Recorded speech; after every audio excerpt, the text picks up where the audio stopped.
Good evening बच्चों, क्या हाल चाल? ठीक। तो आज हम लोग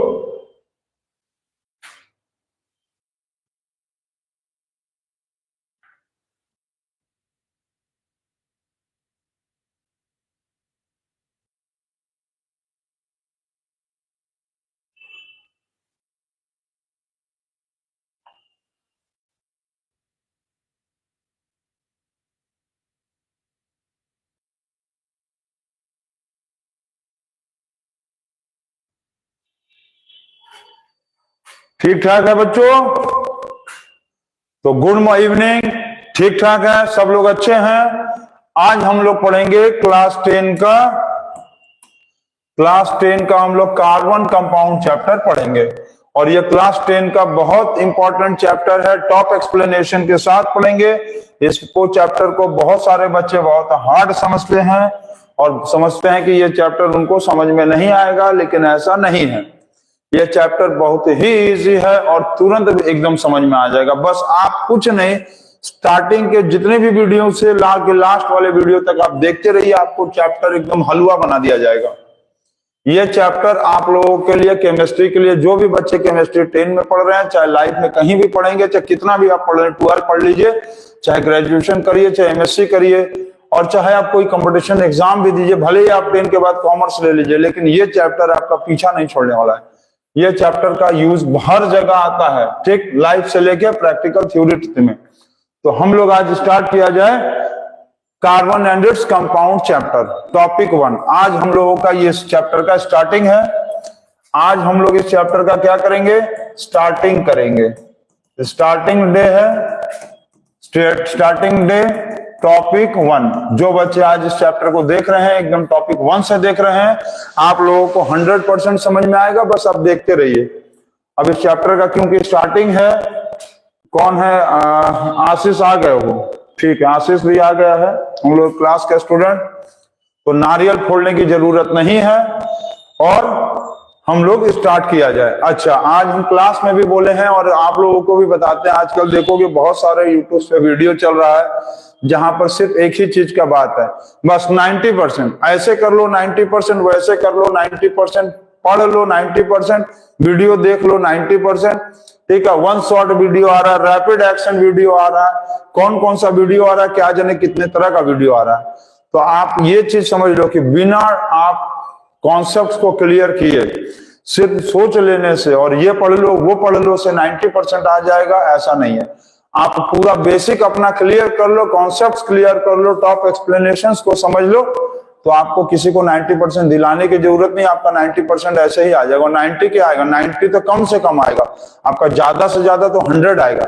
बस आप अपने ताकत को खोज लो कि हमको पढ़ना है और पढ़ना है और पढ़ते ही रहना है, बस आपका 90% नहीं 100% आएगा, ठीक। तो स्टार्ट किया जाए आज का फर्स्ट टॉपिक 1। तो टॉपिक 1 स्टार्ट करते हैं और हम लोग सबसे पहले कार्बन का बेसिक्स को जानते हैं।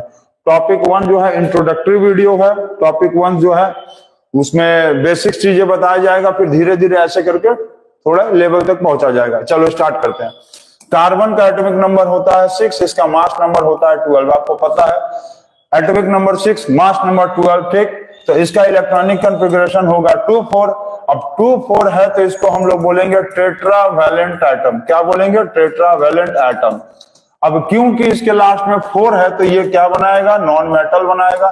आप लोगों को पता होगा कि जिसके लास्ट में 1, 2, 3 होता है मेटल होता है, जिसके लास्ट में 4, 5, 6, 7 होता है वो नॉन मेटल होता है। तो इसके लास्ट में 4 है, नॉन मेटल है, तो ये बनाएगा आयंस। यदि ये पूछेगा कि आयंस किस तरह का बनेगा, तो ये आयंस बनाएगा टेट्रावैलेंट एनायन। टेट्रावैलेंट एनायन बनेगा, मतलब C4 टेट्रावैलेंट एनायन। क्यों?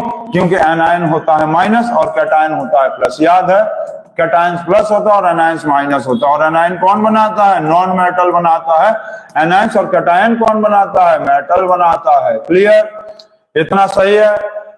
अब इसके बाद एक प्रॉपर्टी समझ लो कि कार्बन के अंदर जो है जिसके जिसके लास्ट में 4 होगा, सिलिकॉन के अंदर भी होता है ये प्रॉपर्टी। सिलिकॉन का एटॉमिक नंबर 14, 284, इसके लास्ट में भी 4, मतलब नॉन मेटल। इसका भी हम लोग यदि देखेंगे तो सेम चीज, टेट्रावैलेंट एटम ये भी है और टेट्रावैलेंट एनायन ये भी बनाएगा, सेम चीज।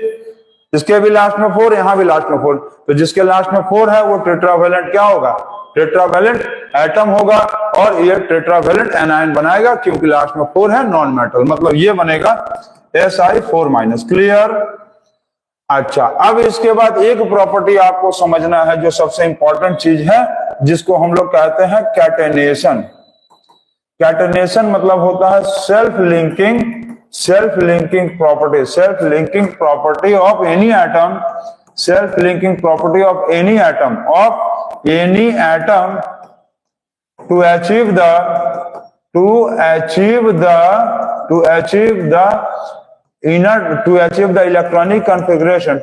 the electronic configuration of the nearest inert gas, to achieve the electronic configuration of the nearest inert gas। Clear है। अच्छा, अब इसमें कोई बच्चा सोच सकता है कि सर सेल्फ लिंकिंग क्या है, तो डेफिनेशन बुक में ही दिया है, तो आप समझाइए, हम लोग को खाली लिख दिए बस। तो लिखा नहीं जा रहा, आपको समझाया भी जाएगा। देखो, इसको आप पहले नोट कर लो, इतना नोट करते चलो। कार्बन एंड्रिक्स कंपाउंड का जो नोट्स होगा, आप दोबारा, यदि क्लास वाले बच्चों को भी बोला जा रहा है, दोबारा लिख लोगे कोई बात नहीं, चैप्टर आपके दिमाग में एकदम जाके ब्रेन के नर्वस सिस्टम, सेरिबेलम और मेडुला ऑब्लोंगेटा और कौन कौन सा होता है, मिड ब्रेन, हिल ब्रेन और फोर ब्रेन, सब जगह घुस जाएगा, तो नोट कर लेंगे। ठीक, कैटेनेशन देखिए क्या है। कैटेनेशन आप लोगों को कोई भी चीज का देखिए डेफिनेशन लिखने से बजाय आप उसको ना स्ट्रक्चर के हिसाब से समझोगे, तुरंत समझ में आएगा, विद इन सेकंड्स में समझ में आएगा। कैटेनेशन मतलब self linking property. Self linking property का मतलब अपने आप से ही मिलना। तो अपने आप से मिलने का मतलब होता है, क्यों मिलेगा, ताकि वो नियरेस्ट इलेक्ट्रॉनिक कॉन्फ़िगरेशन किसी इनर्ट गैस का अचीव कर ले। ठीक है, अब नियरेस्ट जो है इनर्ट गैस का ही इलेक्ट्रॉनिक कॉन्फ़िगरेशन क्यों अचीव करना चाहता है, क्योंकि इनर्ट गैस स्टेबल होता है। कोई भी इनर्ट गैस तुम ले लो, जैसे नियोन है, तो नियोन का क्या होता है, हीलियम का होता है 2, नियोन का होता है 10, तो 28, और आर्गन का होता है 18, तो 288। तो ये जो लास्ट में यदि सिर्फ 2 बच गया, 2 से ये स्टेबल हो गया, इसको बोलते हैं डपलेट इलेक्ट्रॉनिक कॉन्फ़िगरेशन। इसको क्या कहते हैं, डपलेट इलेक्ट्रॉनिक कॉन्फ़िगरेशन। देखो, डपलेट इलेक्ट्रॉनिक कॉन्फ़िगरेशन हम शॉर्ट में लिख दिए, इसे मतलब इलेक्ट्रॉनिक कॉन्फ़िगरेशन। ठीक, और 288 या 8 आ गया, जिसके लास्ट में 8 आ गया, ये 8 आ गया, इसको बोलेंगे ऑक्टेट इलेक्ट्रॉनिक कॉन्फ़िगरेशन। तो कोई भी एटम अपने आप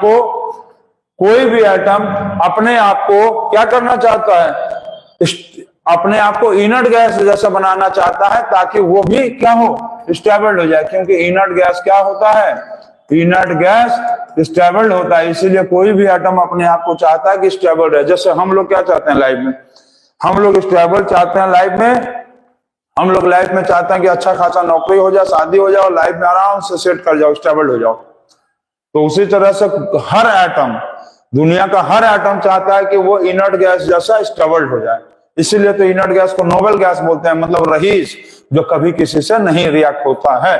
तो स्टेबल होने का 2 तरीका, या तो अकेले 2 हो जाओ, अकेले 2 मतलब सिंगल 2 हो जाओ, डपलेट इलेक्ट्रॉनिक कॉन्फ़िगरेशन बना लो, या तो लास्ट में 8 बना लो अपने आप को, मतलब ऑक्टेट इलेक्ट्रॉनिक कॉन्फ़िगरेशन बना लो, और दोनों कंडीशन में वो स्टेबल हो जाता है, इनर्ट गैस बन जाता है। ठीक, डपलेट मतलब 2, ऑक्टेट मतलब 8। ठीक, अब कार्बन क्या करेगा सेल्फ लिंकिंग प्रॉपर्टी में, कि कार्बन या जिसके लास्ट में 4 है, कार्बन भी 4 लास्ट में 4 है, और सिलिकॉन के भी लास्ट में 4 है। तो ये सब क्या करता है कि जैसे एक कार्बन के लास्ट में कितना है, कार्बन का एटॉमिक नंबर 6, तो 2 4, इस कार्बन के लास्ट में हो गया 4 यहाँ, ये वाला दूसरा का कार्बन है, इसके भी लास्ट में 4 हो गया यहाँ। अब क्या करेगा, ये कार्बन बोलेगा कि तुम मेरे साथ शेयर कर लो, ये कार्बन बोलेगा तुम मेरे साथ शेयर कर लो, और उसके बाद दोनों मिलकर शेयर कर लेंगे और गाने लेंगे, इट्स मैजिक। ठीक, तो तुरंत देखो ये मैजिक करेगा, तुरंत ये इसको अपने साथ शेयर करा लिया, और ये इसको अपने साथ शेयर करा लिया, और ये दोनों मिलकर आपस में शेयर करके कितना बना लिया, 1 2 3 4 5 6 7 8, मतलब क्या हो गया, 8 हो गया। और जब 8 बन गया तो ये कहीं ना कहीं ऑक्टेट इलेक्ट्रॉनिक कॉन्फ़िगरेशन अचीव कर लिया। इस कार्बन का 4 और इस कार्बन का 4, 4 4 हो गया 8, और ये गाना गाने लगा इट्स मैजिक, मतलब आई एम शेयर्ड।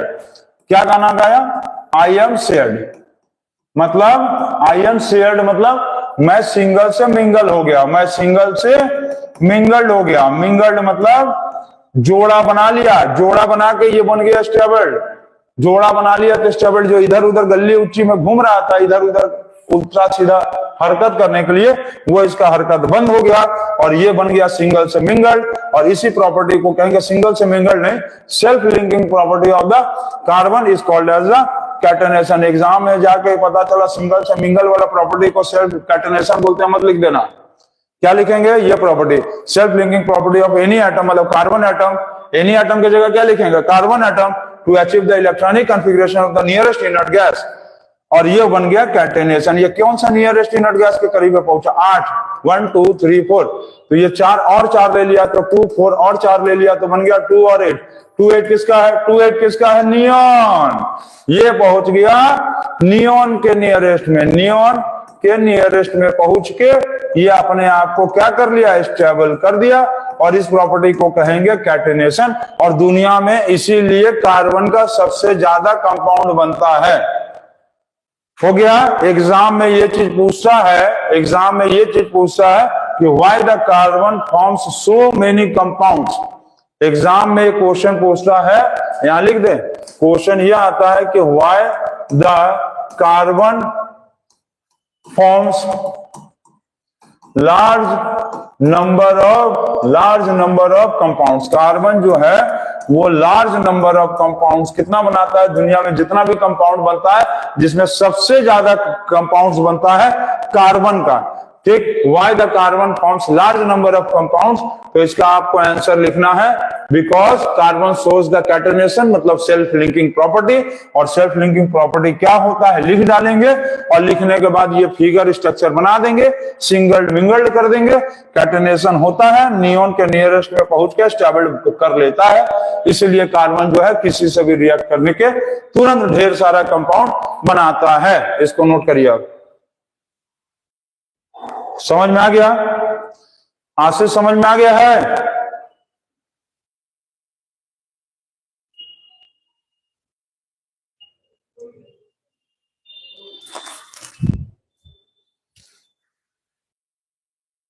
बच्चों का कमेंट नहीं आ रहा है, क्या बात है? समझ में नहीं आ रहा है कि समझ में आ गया है?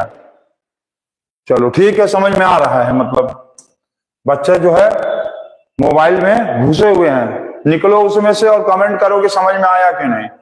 ठीक है, ये क्वेश्चन हो गया। चलिए, वेरी गुड। अब आप देखेंगे कार्बन जो कंपाउंड बनाता है, carbon forms compound, carbon forms compound. तो कार्बन जो कंपाउंड्स बनाता है वो कितने तरह का कंपाउंड बनाता है? कार्बन जो कंपाउंड बनाता है वो मेनली 2 तरह का कंपाउंड बनाता है। एक तो बनाता है कार्बोहाइड्रेट, कार्बोहाइड्रेट्स बनाता है, और एक बनाता है हाइड्रोकार्बन, हाइड्रोकार्बन। कार्बन 2 तरह का कंपाउंड बनाएगा, एक बनाएगा कार्बोहाइड्रेट और एक बनाएगा हाइड्रोकार्बन।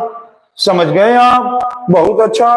अब कार्बोहाइड्रेट्स का मतलब क्या होगा? H होगा, C होगा, O होगा, HCO। इसमें क्या होगा? H होगा, C होगा। इसका मतलब ये बताना चाह रहा है कि कार्बोहाइड्रेट्स में हाइड्रोजन होगा, कार्बन होगा और ऑक्सीजन इसमें नहीं होगा। ऑक्सीजन इसमें ऑक्सीजन होगा, ऑक्सीजन होगा, ऑक्सीजन भी होगा इसमें। ठीक, कौन कौन सा कंपाउंड होगा, एलिमेंट्स होगा? कार्बन में, कार्बोहाइड्रेट में होगा हाइड्रोजन, कार्बन, ऑक्सीजन। और इसमें क्या होगा? हाइड्रोजन होगा, कार्बन होगा और इसमें ऑक्सीजन होगा नहीं, इसमें ऑक्सीजन नहीं होगा, नहीं। तो इसको आप क्या करेंगे? इसको काट दीजिए। इसको आप ऐसे समझ लीजिए कि हाइड्रोकार्बन में हाई कोर्ट ऑफिस, क्या बोले? High court office. कार्बोहाइड्रेट में high court office, high court office. इसमें ऑफिस है, इसमें क्या है? खाली हाई कोर्ट है, ऑफिस तो गायब हो गया इसमें से। समझ गए? High court office, hydrogen, carbon, oxygen. इसमें हाइड्रोजन, कार्बन, ऑक्सीजन गायब, ऑक्सीजन गायब, मतलब हाई कोर्ट ऑफिस। इसमें से ऑफिस गायब, खाली हाई कोर्ट बच गया। ठीक, वेरी गुड, हो गया। बहुत अच्छा, बहुत बहुत अच्छा। अब कार्बोहाइड्रेट्स यदि देखेंगे तो ये कई तरह का होता है। कार्बोहाइड्रेट्स होता है मोनोसैकराइड्स। कार्बोहाइड्रेट्स होते हैं कई 2 तरीके के, मोनोसैकराइड्स, मोनोसाइक्राइड्स और एक होते हैं पॉलीसाइक्राइड्स। क्या होते हैं? पॉलीसाइक्राइड्स। ठीक है, मोनोसाइक्राइड्स और पॉलीसाइक्राइड्स, इसके बारे में थोड़ा सा जानकारी ले लीजिए और आप एग्जाम में आपको इसके बारे में मेनली पढ़ाया जाएगा, हाइड्रोकार्बन्स के बारे में। अभी थोड़ा सा इसके बारे में भी जानकारी लेते चलिए, ताकि आप जो है आपके पास एक्स्ट्रा रहना चाहिए, एक्स्ट्रा रहना जरूरी है। विदाउट एक्स्ट्रा कुछ नहीं होता है। जैसे हम लोग कभी कभी जाते हैं पेड़ा लेने, पनीर लेने, लड्डू लेने, कोई भी चीज लेने जाते हैं तो लड्डू लेते रहते हैं, 2 किलो तौलाने के बाद थोड़ा सा एक एक्स्ट्रा लड्डू रख देते हैं भैया जी दुकान वाले। पनीर लेते रहते हैं, पनीर का एक छोटा सा टुकड़ा एक्स्ट्रा फॉर्म में रख देते हैं उसको भी। पेड़ा लेने जाएंगे, छोटा सा एक तो घी लेने जाएंगे, 2 किलो तौल दिया, 2 किलो अंकल जी घी दे दीजिए, तौल लिया। उसके बाद फिर उसमें थोड़ा सा 1 चम्मच अलग से या थोड़ा आधे 4 चम्मच एक्स्ट्रा डाल देता है। तो एक्स्ट्रा चीज बहुत जरूरी है। तो चाहे एक्स्ट्रा घी हो, एक्स्ट्रा खाना हो, चाहे एक्स्ट्रा कपड़ा हो, चाहे एक्स्ट्रा पढ़ाई हो, तो एक्स्ट्रा आपके जिंदगी में रहना ही चाहिए। ठीक, एक्स्ट्रा आपके जिंदगी में नहीं रहेगा तो एक्स हट जाएगा और टटर टटर टटर आप फ्रॉक की तरह करते रहेंगे। इसलिए एक्स्ट्रा रहेगा तो आप टटर नहीं करेंगे चाहेंगे। ठीक, चलिए आप देखिए, क्या विशाल सही बात है? यस सर, सही कहें। कमेंट आ गया विशाल जायसवाल का, विशाल जायसवाल का कमेंट आ गया। और विशाल जायसवाल हम लोग के स्कूल के बहुत बड़े अच्छे ग्रेट गाय हैं, ग्रेट गाय।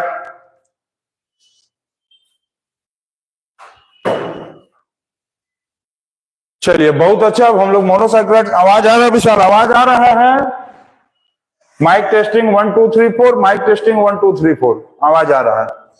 चलो, मोनोसाइक्राइड, मोनोसाइक्राइड का मतलब होगा ऐसा कार्बन कंपाउंड्स, कोई भी ऐसा कार्बन कंपाउंड जिसके अंदर सिर्फ एक कार्बन एटम हो। मतलब कार्बन कंपाउंड, मतलब कार्बन नहीं, कार्बोहाइड्रेट कंपाउंड।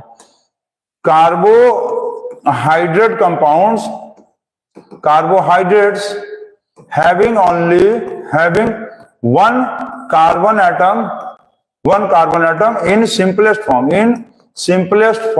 simplest form में एक कार्बन एटम होगा तो वो कहलाएगा मोनोसाइक्राइड। इसका आप एग्जांपल लिख सकते हैं ग्लूकोज।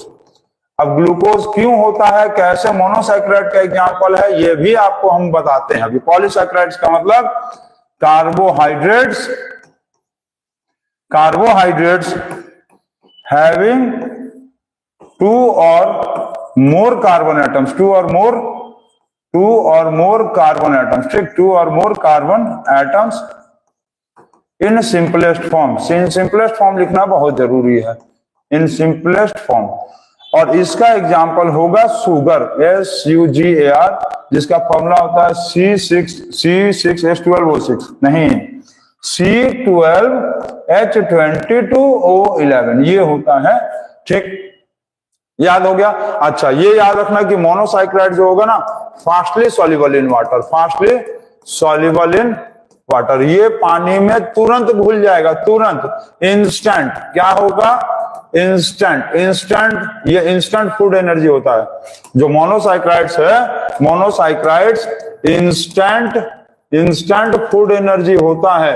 इसीलिए ग्लूकोज के डब्बे पे आप कभी ग्लूकोज खरीदोगे तो लिखा रहेगा इंस्टेंट फूड एनर्जी। क्या लिखा रहेगा? इंस्टेंट फूड एनर्जी का मतलब ये कि ये पानी में डालते ही तुरंत घुल जा गया, पियो और जय श्री राम से चिल्ला सकते हैं, एनर्जी आ गया है अब। और ये पॉलीसाइक्राइड जो है ये थोड़ा टाइम टेकिंग है, time taking soluble in water, time taking soluble, ठीक, time taking soluble in water. और क्योंकि इसको पानी में घुलने में थोड़ा ज्यादा समय लगता है। इतना आप समझ गए हैं? समझ गए हैं? हाँ, विनय, क्या नाम है? विशाल जायसवाल। अरे मोनोसाइक्राइड पी लेंगे तो एनर्जी आ गया कि नहीं तुरंत? तो एनर्जी के साथ पढ़ाया जा रहा है। ग्लूकोज पी के आए विशाल, ठीक है? चलिए बहुत अच्छा, वेरी गुड। आप थोड़ा सा इसको और डिटेल में जान लें कि सिंपलेस्ट वर्ड क्यों लिखे थे, यहां पर ले आइए कोने में। चलिए अब देखिए, जल्दी देखिए, फटाफट, विद इन सेकंड्स में देखना है। तो आप ये समझेंगे कि हम लोग फॉर्मूला लिखे ग्लूकोज का फॉर्मूला आया C6H12O6। अब इसको छोटा करिए तो C1H2O1। मतलब सिंपलेस्ट फॉर्म में यदि देखेंगे तो क्या हुआ? C1 आ गया, इसीलिए इसको हम लोग क्या कहेंगे, 1 कार्बन आया ना, 1 कार्बन एटम आ गया, इसीलिए हम लोग इसको मोनोसैकेराइड कहते हैं। इसीलिए इसको पानी में डालने पे तुरंत घुल जाता है पानी में और तुरंत हम लोग को एनर्जी देता है। बहुत अच्छा। अब आ जाइए पॉलीसैकेराइड में। तो पॉलीसैकेराइड्स का एग्जाम्पल में हम बताए हैं, पॉलीसैकेराइड्स के एग्जाम्पल में हम बताए हैं कार्बोहाइड्रेट मोनोसैकेराइड मतलब पॉलीसैकेराइड कार्बोहाइड्रेट के एग्जांपल में, पॉलीसैकेराइड कार्बोहाइड्रेट के एग्जांपल में हम बताए हैं शुगर। अब ये शुगर यदि देखेंगे तो शुगर में क्या होता है, C12H22O11। इसको तुम छोटा भी करोगे तो छोटा नहीं होगा, सिंपलेस्ट फॉर्म में ही है ये। यहां तो ये सिंपलेस्ट फॉर्म में नहीं ना था, तो यहां सिंपलेस्ट फॉर्म में की तो कार्बन एक आया, एक कार्बन मतलब मोनोसैकेराइड, इसीलिए पानी में घुल जाता है तुरंत, इंस्टेंट फूड एनर्जी।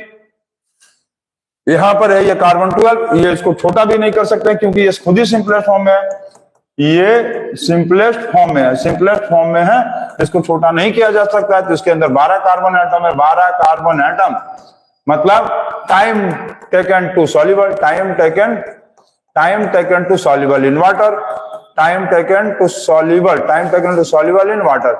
इसीलिए चीनी को पानी में डाल के चम्मच डाल के चम्मच को करके हिलाना पड़ता है, क्योंकि बहुत ज्यादा टाइम ले लेता है वो। इसीलिए ये पॉलीसैकेराइड, क्योंकि एक से ज्यादा कार्बन एटम है, और ग्लूकोज को पानी में डालकर तुरंत घोल के पी जाएंगे और जय श्री राम जोर से चिल्लाएंगे, क्योंकि इंस्टेंट फूड एनर्जी, एक कार्बन एटम तुरंत घुल जाएगा पानी में। समझ गया, इतना समझ गए आप? तो ये है कार्बोहाइड्रेट्स के बारे में। कार्बोहाइड्रेट्स में मोनोसैकेराइड्स है और पॉलीसैकेराइड्स भी है।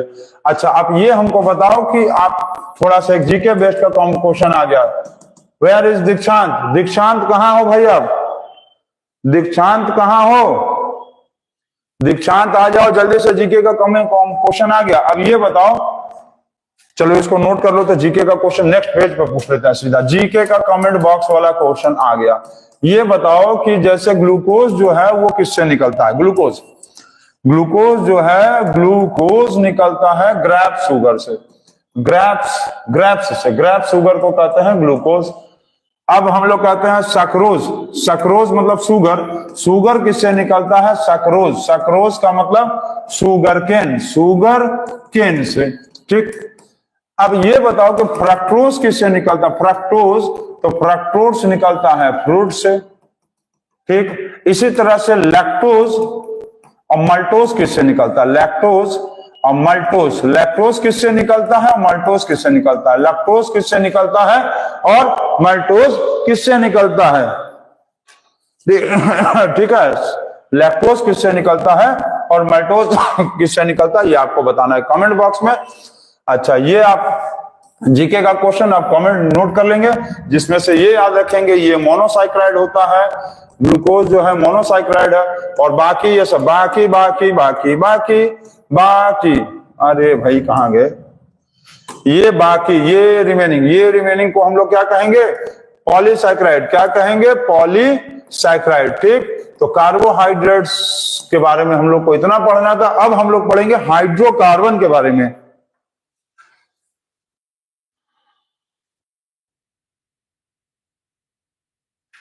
हाइड्रोकार्बन के बारे में पढ़ा जाए, मेन जो एग्जाम में आने वाला टॉपिक है। चलिए हाइड्रोकार्बन के बारे में पढ़ते हैं।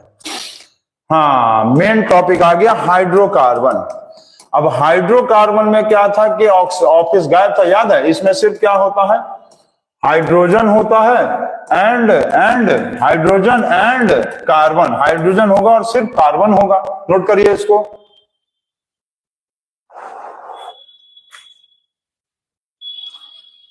इसमें क्या होगा? हाइड्रोजन होगा और कार्बन होगा। इसमें क्या हो गया? ऑक्सीजन गायब होगा। ऑक्सीजन नहीं ना होता इसमें ऑक्सीजन नहीं होता, मतलब एब्सेंट होता है, एब्सेंट, ठीक। चलिए हो गया। अब यहां देखेंगे तो हाइड्रोकार्बन कितने तरह का है। बात यह कि हाइड्रोकार्बन कितने तरह का है, तो हाइड्रोकार्बन का टाइप्स देखेंगे। यदि हाइड्रोकार्बन का टाइप्स हम लोग पढ़ेंगे तो हाइड्रोकार्बन का टाइप्स होता है मेनली दो तरह का। एक होता है सैचुरेटेड हाइड्रोकार्बन और एक होता है अनसैचुरेटेड अनसैचुरेटेड हाइड्रोकार्बन, ठीक है।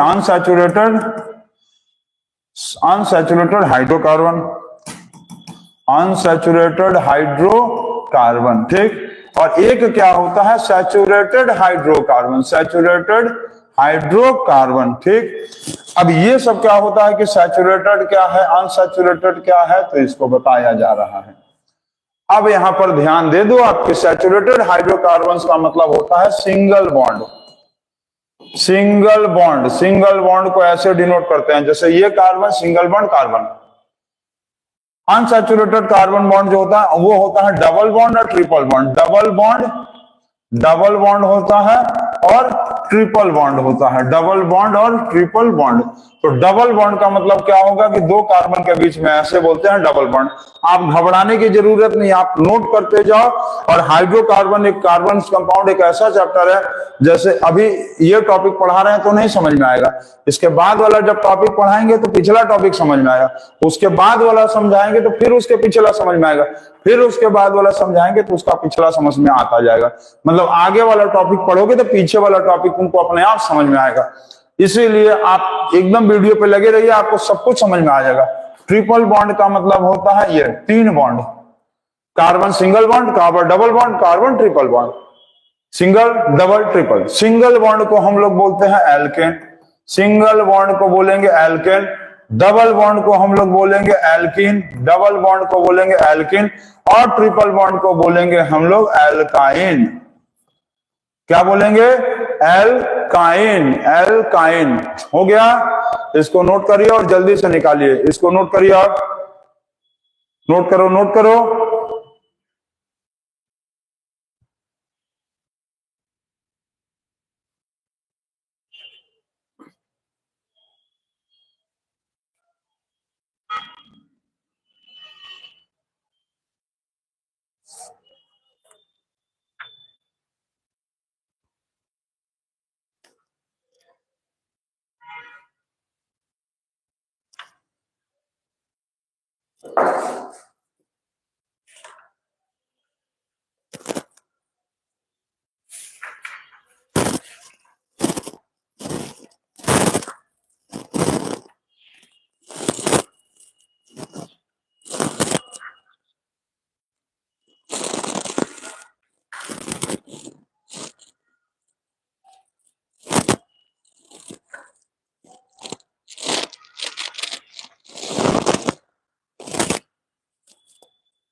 हो गया, नोट कर लिए?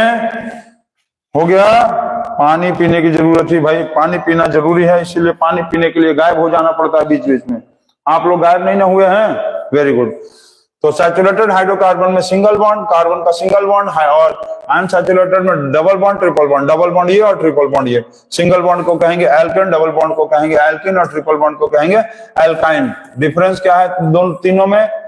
एल के लिखेंगे, ठीक है, अल्का नहीं लिखेंगे। कुछ लोग अब यहाँ पर सोच रहे हैं कि अल्का लिखना है, नहीं नहीं नहीं, एल के लिखना है। क्या लिखेंगे? एल के प्लस जोड़ देंगे ANE, इसमें लिखेंगे एल के ऐड कर देंगे ENE, यहाँ लिखेंगे एल के प्लस जोड़ लेंगे YNE, ठीक है। चलिए इसको नोट कर लीजिए। और एक इसमें लोकेंट होता है, अभी लोकेंट क्या होता है हम बताएंगे वो भी, अभी इसको भी आप नोट कर लीजिए। लोकेंट होता है, लोकेंट, लोकेंट में आप नोट कर लेंगे एल्काइल। क्या बोले? लोकेंट में नोट कर लेंगे एल्काइल। लोकेंट क्या है? तो लोकेंट कोई ऐसा चीज है, लोकेंट कोई ऐसा चीज है जो लटकता हो, जैसे ये लटका है लोकेंट, हमारा ऐसे हाथ लटक गया लोकेंट, हमारा मुंडी लटक गया लोकेंट, कोई भी लटकने वाले चीज को कहेंगे लोकेंट, और ये होता है एल्काइल। इसमें करेंगे ALK प्लस YL, एल्काइल, ठीक। लटकने वाले चीज को कहेंगे लोकेंट। अभी आपको समझाया जाएगा कि लटकता कैसे है। जैसे ये है, ये बॉटल हम हाथ में पकड़ के ऐसे लटकाए हुए, लटक गया भैया ये, तो ये लोकेंट है। लोकेंट, लोकेंट का मतलब होता है ALK YL, समझ गए? ALK YL, इसको आप नोट कर लीजिए। और हम पहले भी बोल रहे हैं कि आप पिछला, अभी ये टॉपिक आपको तब समझ में आएगा जब इसके बाद का टॉपिक आप देखेंगे, उसके बाद वाला टॉपिक उसके बाद वाले में समझ में आएगा। तो इतना नोट कर लीजिए और आगे बढ़ा जाए हम लोग, ठीक। क्लियर? क्लियर है? टॉनिक, टॉनिक, टॉनिक लेने गए थे भाई, टॉनिक, टॉनिक अभी कुछ देर बाद आएगा विशाल। टॉनिक का समय कुछ देर बाद होगा। टॉनिक हम लोग कहते हैं कॉफी को, चाय को, क्योंकि उसको बिना पिए पढ़ाना बहुत मुश्किल हो जाता है। समझिए, कॉफी और चाय को टॉनिक कहा जाता है ना। ठीक, चलिए अब आगे देखा जाए। अब इसमें एक चीज समझ लीजिए कि आप, एक होता है पेरेंट नेम, पेरेंट नेम होता है, पेरेंट नेम मतलब पापा मम्मी का नाम नहीं लिखना है यहाँ पर, पेरेंट नेम है। और एक होता है वर्ड रूट, ठीक है, पेरेंट और वर्ड रूट। पेरेंट और वर्ड रूट का मतलब क्या है? वर्ड रूट का दूसरा नाम है सुफिक्स। वर्ड रूट का दूसरा क्या नाम होगा? वर्ड रूट का दूसरा नाम होगा प्रीफिक्स, और पेरेंट नेम का दूसरा नाम होगा सुफिक्स। ठीक, ये सुफिक्स, वो प्रीफिक्स। अब ये है क्या? तो ये है ये चीज कि आपको वर्ड रूट प्रीफिक्स को कहते हैं, पेरेंट नेम को सुफिक्स कहते हैं। ठीक है, ठीक है। अब वर्ड रूट में देखो ये सब होता है, ए एन ई एन ई और वाई एन ई और वाई एल। अभी जो हम ऐड किए थे ना, देखो अभी बताया जाए, Y L, A N E N E, Y N E, क्या क्या पता है? Y L, A N E और वाई एन ई। ठीक, ये सब इसका वर्ड रूट है, जिसको हम लोग क्या बोले थे? जिसको हम लोग वर्ड रूट को क्या बोलते हैं? प्रीफिक्स। अब पेरेंट का नेम का मतलब क्या है? पेरेंट नेम का मतलब होता है नंबर ऑफ कार्बन एटम्स। क्या बोले? Number of carbon atom, number of carbon atom. ठीक है, number of carbon atom. Clear?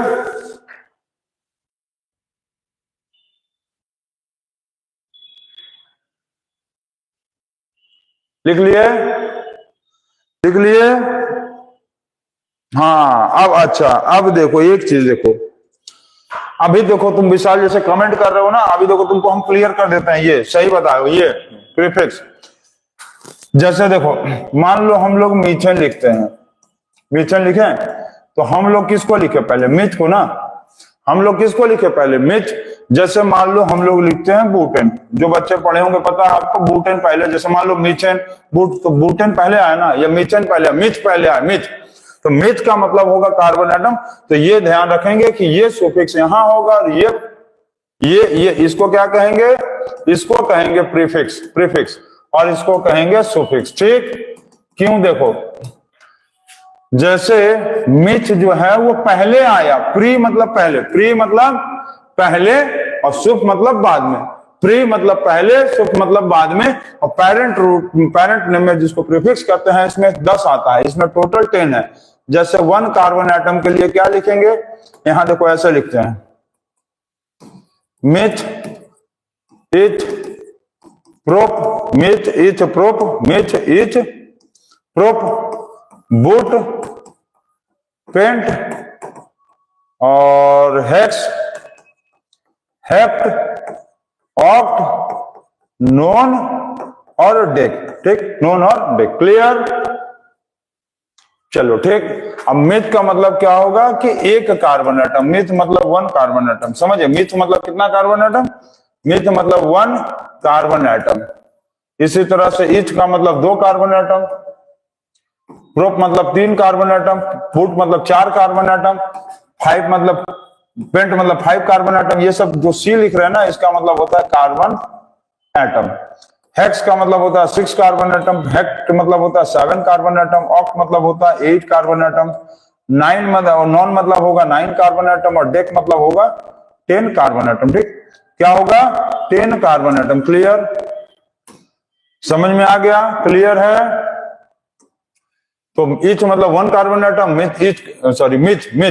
Myth मतलब 1 कार्बन एटम, ईच का मतलब 2 कार्बन एटम, प्रोप मतलब 3 कार्बन एटम, बूट मतलब 4 कार्बन एटम, पेंट मतलब 5 कार्बन एटम, हेक्स मतलब 6 कार्बन एटम, हेप मतलब 7 कार्बन एटम, ऑक्ट मतलब 8 कार्बन एटम, नॉन का मतलब 9 कार्बन एटम, और डेक मतलब 10 कार्बन एटम। ये हो गया।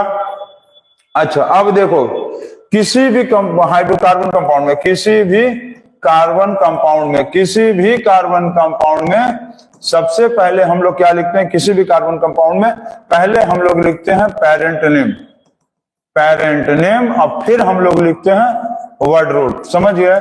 सबसे पहले हम लोग क्या लिखेंगे, पेरेंट नेम, और फिर लिखेंगे वर्ड रूट। मतलब हम लोग सबसे पहले क्या लिखेंगे, प्रीफिक्स, और फिर उसके साथ जोड़ेंगे सुफिक्स। तो ये बनकर क्या निकलेगा, ये बन के निकलेगा कार्बन कंपाउंड। पेरेंट नेम पहले जोड़ेंगे फिर वर्ड रूट जोड़ेंगे तो क्या बनेगा, carbon compound. Parent name plus word root, parent name को प्रीफिक्स और वर्ड रूट को सुफिक्स। क्लियर?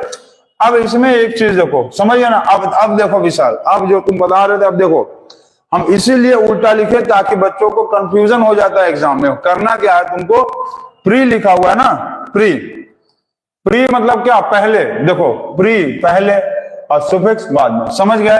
तो ये याद रखना, प्री मतलब पहले, P for pre, P for parent, P for pre, P for parent, P for pre और पी फॉर पेरेंट, और प्री फॉर पहले, पी फॉर पेरेंट जो पहले लिखाएगा, पी फॉर प्री और पी फॉर पहले, पहले प्रीफिक्स, फिर बाद में सुफिक्स। ठीक, चलो इतना क्लियर, इतना नोट हो गया।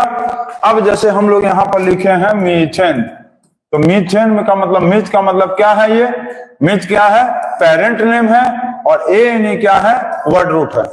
क्लियर? मीथेन में मीथ क्या है, वर्ड रूट, पेरेंट है। मीथ क्या है, मीथ, ये मीथ क्या है, पेरेंट नेम है। मीथ क्या है, पेरेंट नेम, और ए क्या है, तो ए है ये वर्ड रूट। ठीक, इतना क्लियर हो गया। अब देखो हम लोग कैसे लिखते हैं, इसको समझो।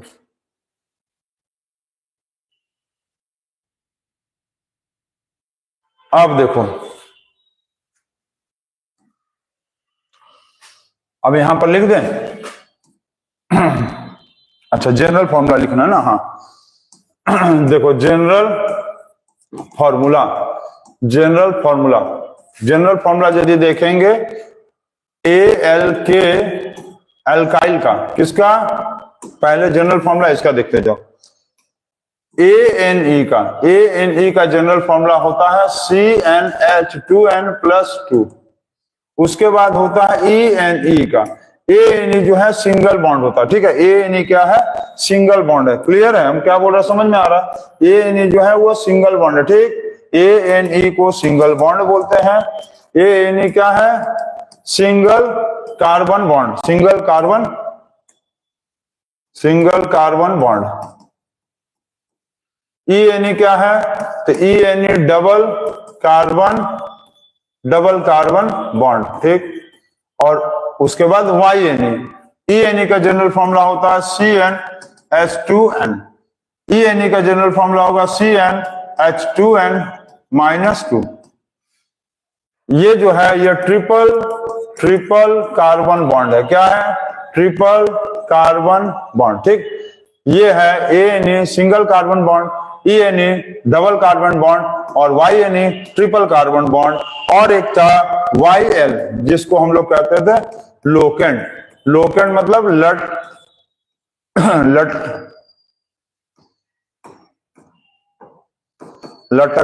लटकने वाला। ठीक है, लटक,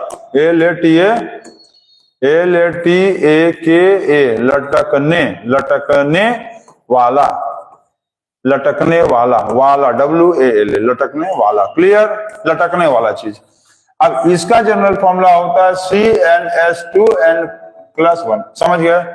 तो आप इसको, बहुत इंपॉर्टेंट है, याद रखना, ये सिंगल बॉन्ड, ये डबल बॉन्ड, ये ट्रिपल बॉन्ड, और ये क्या है, तो ये लोकेंट है, लटकने वाला चीज।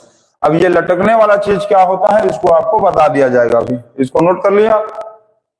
ठीक है, N क्या है, N is equal to number of carbon atoms. N क्या है, तो नंबर ऑफ कार्बन एटम्स है। ठीक, N मतलब number of carbon atom. Clear है? चलो ठीक है, अब इसको देखो,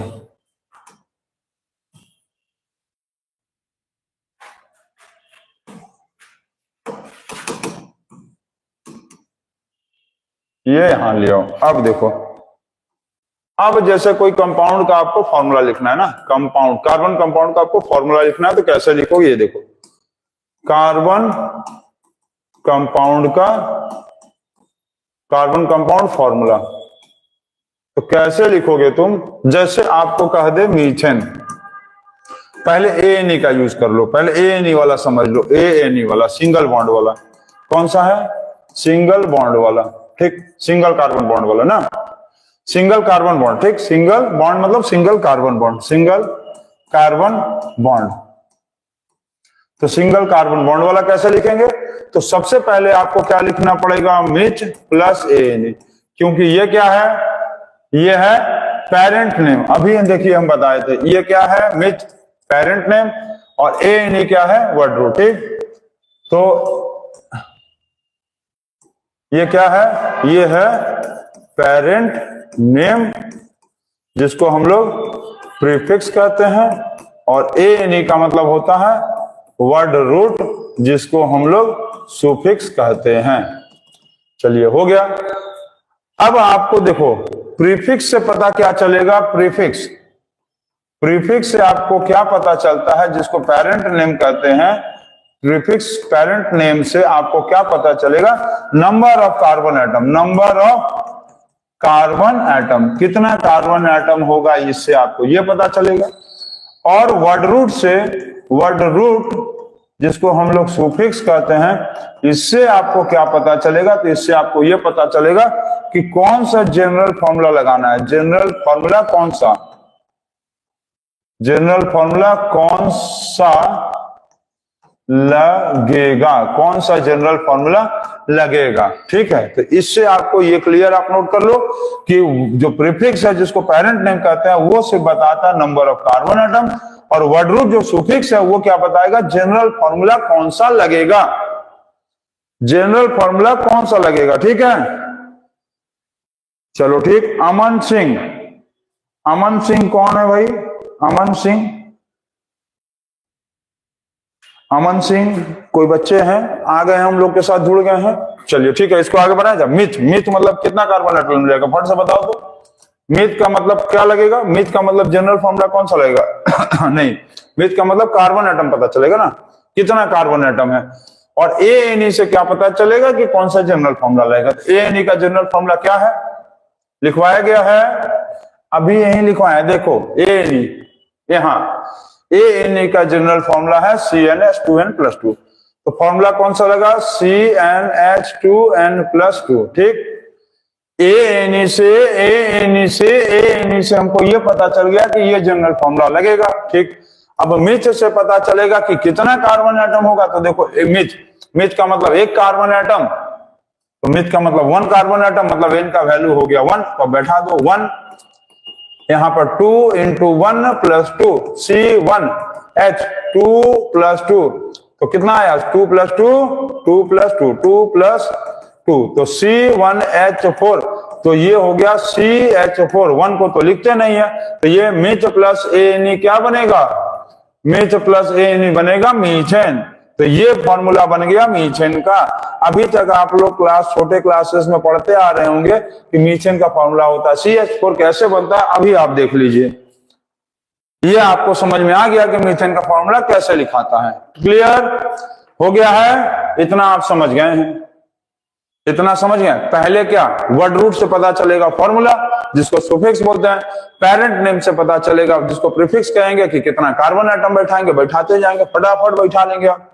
और बना लोगे, एक बनवाएं और, चलो एक और बनवाते हैं, एक और बनवाएंगे अभी, और अब भूख लग गया क्वेश्चन बनाने का, फटाफट बनाते जाइए एकदम। ईच एन, तो ईच एन कैसे लिखेंगे, ईच प्लस ANE, ANE का फॉर्मूला CnH2n+2, ईच का मतलब n का वैल्यू 2, ईच का मतलब n का वैल्यू 2, ईच का मतलब n का वैल्यू 2, ठीक है। बैठाइए C2H2 × 2 + 2, C2H2 2 × 4 + 2, C2H6, ये फॉर्मूला बन गया ईथेन, ये फॉर्मूला बन गया ईथेन का। क्लियर है, वेरी क्लियर।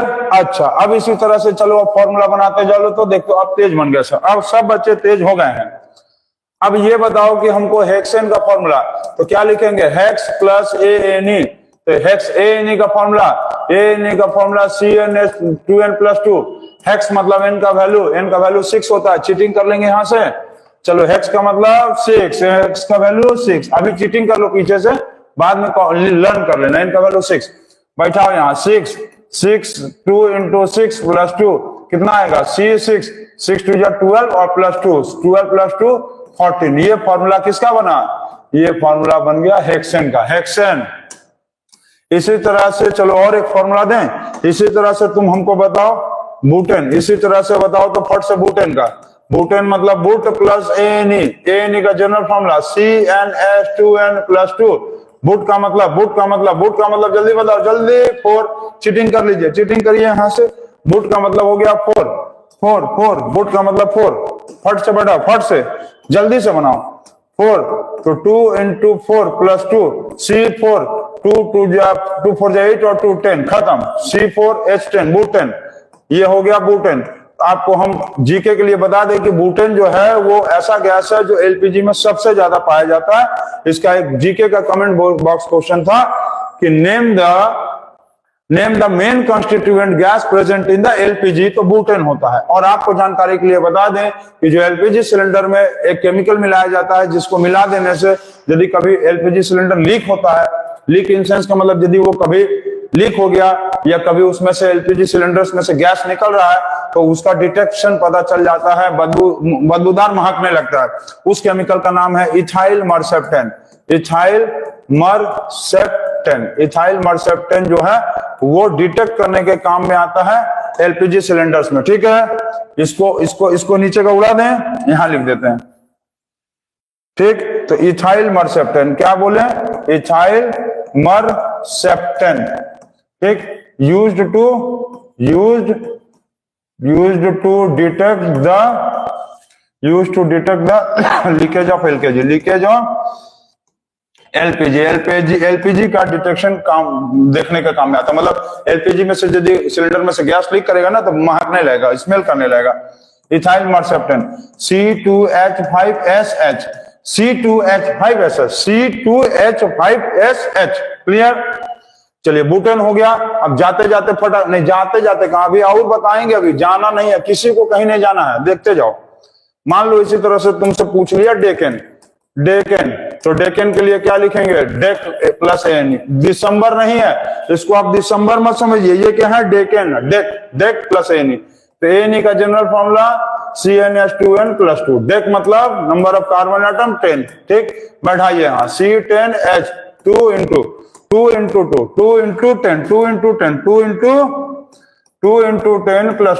तो C10H 10 to the 20 + 2 22। ये हो गया किसका फॉर्मूला बना, डेकेन का। तो आप देख रहे हैं आपको सारा फॉर्मूला धीरे धीरे आ गया है। इसको नोट कर लीजिए और इसके आगे भी आप देखते जाइए। आप इसके आगे भी देखते जाइए। इसके आगे आप एक चीज थोड़ा नोट करना होगा आपको, इसको नोट कर लिए, चलो नोट कर लिए, वेरी गुड, वेरी गुड। इसमें आप एक चीज थोड़ा सा नोट कर लेंगे कि जो ANE है, ANE स्टार्ट्स फ्रॉम मिथ। ये मिथ से स्टार्ट हो जाता है, मतलब 1 कार्बन एटम से स्टार्ट हो जाएगा। लेकिन ENE, YNE और ये दोनों समझ रहे कौन कौन सा, ENE एंड YNE। चलो यहां लिख दे रहे हैं, यहां देखो, ANE start from 1 carbon atom, ये मिथ से स्टार्ट हो जाएगा। लेकिन ENE और YNE do not start from 1 carbon atom, मतलब ये एक कार्बन एटम से नहीं स्टार्ट होगा, मतलब ये मिथ से नहीं स्टार्ट होगा। समझ गए, ये मिथ से स्टार्ट नहीं होगा। ये कहां से स्टार्ट होगा, ये स्टार्ट होगा इन से। ये कहां से स्टार्ट होगा, इच से। ये स्टार्ट फ्रॉम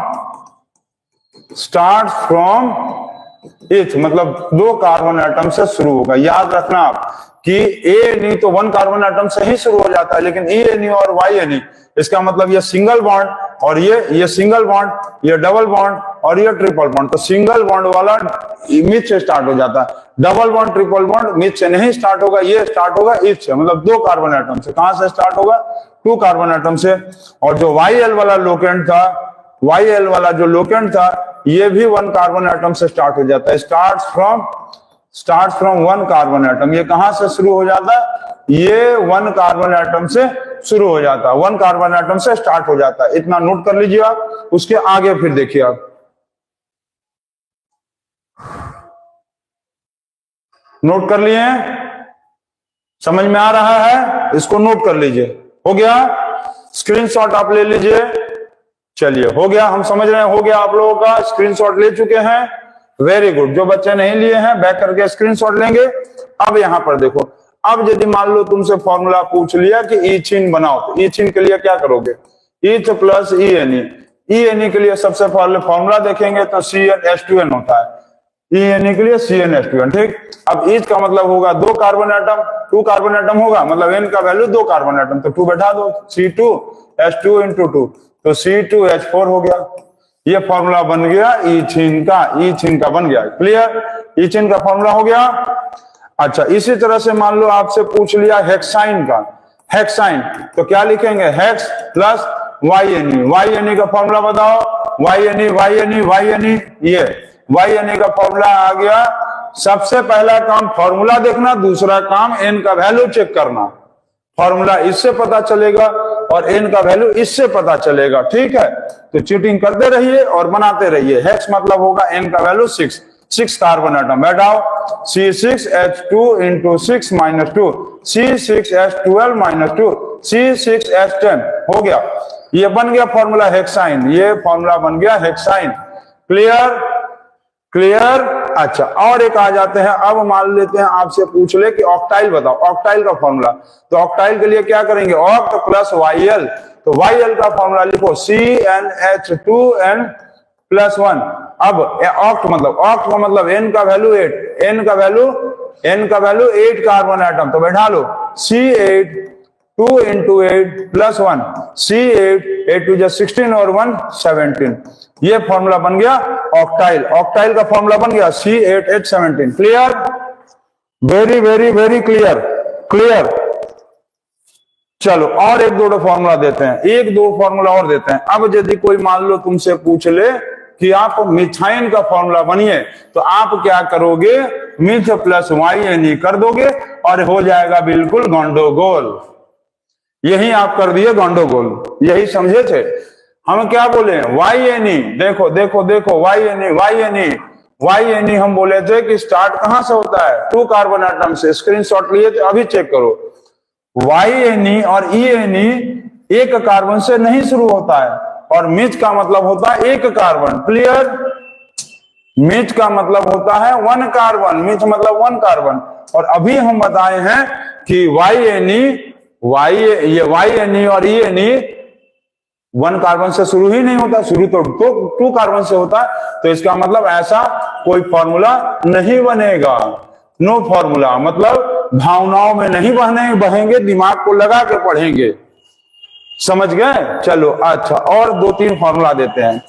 ये बताओ कि डेकिन का फॉर्मूला, तो क्या लिखेंगे? डेक प्लस ENE, तो ENE का फॉर्मूला लगाएंगे CnH2n प्लस नहीं Cn प्लस, अरे देखो ना ENE का फॉर्मूला देख लो, CnH2n, सब कुछ तो सामने दिया, चीटिंग करो।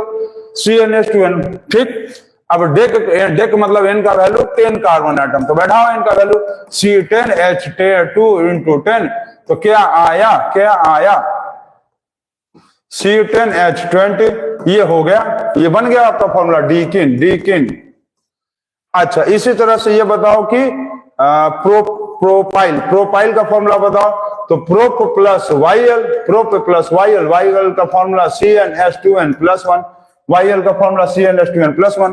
प्रोप मतलब कितना होता है? तो इनका वैल्यू 3 कार्बन एटम होता है, value बैठाइए C3 2 into 3 plus 1, C3 2 3 6 और 1 7, C3H7। ये फॉर्मूला बन गया प्रोपाइल का। हो गया? क्लियर है विशाल? एकदम क्लियर, विशाल क्लियर है? ये ध्यान देना, मिथाइन में नहीं बनेगा।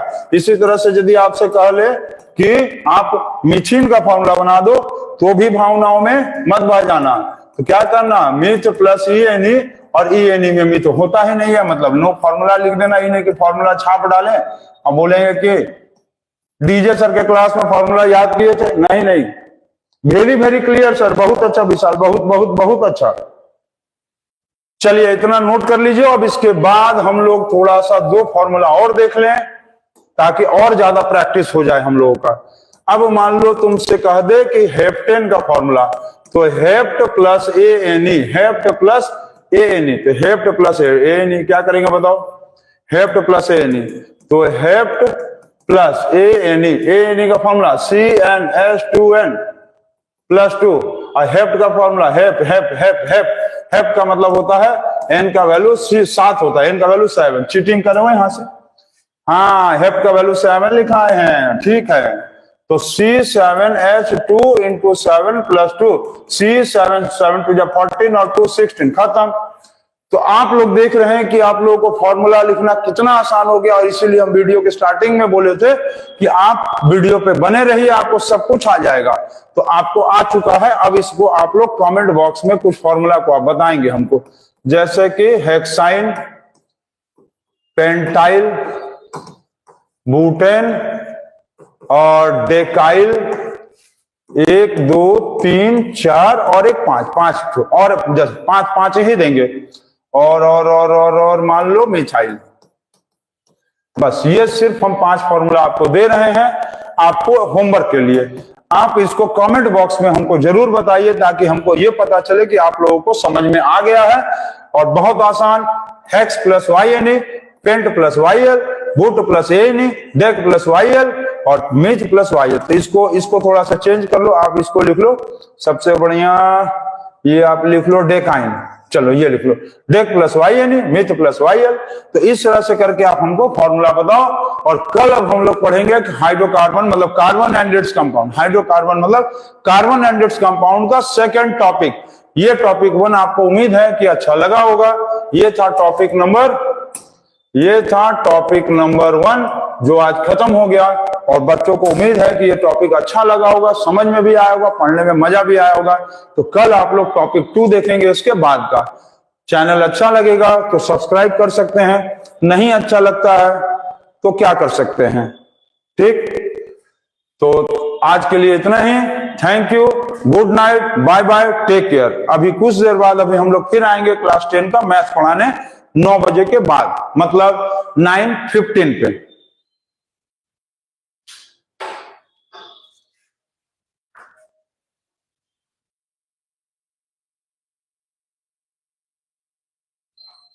अनुरोध